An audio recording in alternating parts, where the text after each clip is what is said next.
جاءكم يوسف من قبل بالبينات فما زلتم في شك مما جاءكم به حتى إذا هلك قلتم لن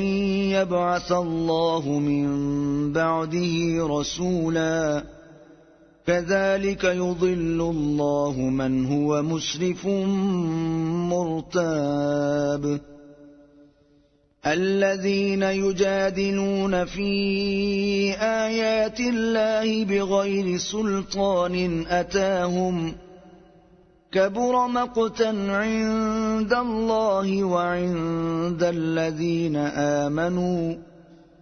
كذلك يطبع الله على كل قلب متكبر جبار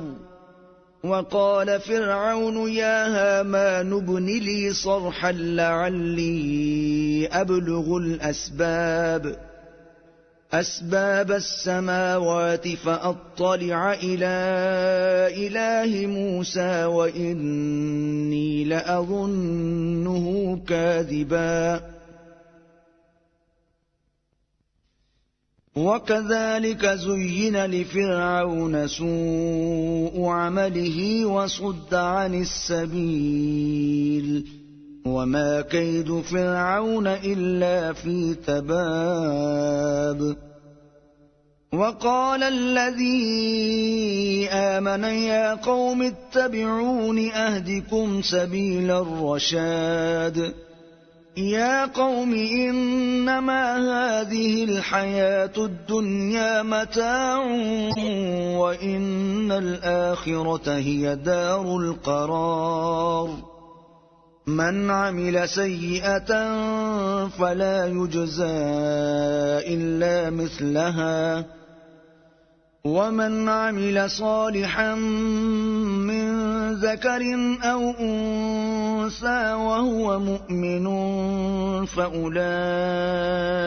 يدخلون الجنة يرزقون فيها بغير حساب ويا قوم ما لي أدعوكم إلى النجاة وتدعونني إلى النار تدعونني لأكفر بالله وأشرك به ما ليس لي به علم وأنا أدعوكم إلى العزيز الغفار لا جرم أن ما تدعونني إليه ليس له دعوة في الدنيا ولا في الآخرة وأن مردنا إلى الله وأن المسرفين هم أصحاب النار فستذكرون ما أقول لكم وأفوض أمري إلى الله إن الله بصير بالعباد فوقاه الله سيئات ما مكروا وحاق بآل فرعون سوء العذاب النار يعرضون عليها غدوا وعشيا ويوم تقوم الساعة أدخلوا آل فرعون أشد العذاب وإذ يتحاجون في النار فيقول الضعفاء للذين استكبروا إنا كنا لكم تبعا فهل أنتم مغنون عنا نصيبا من النار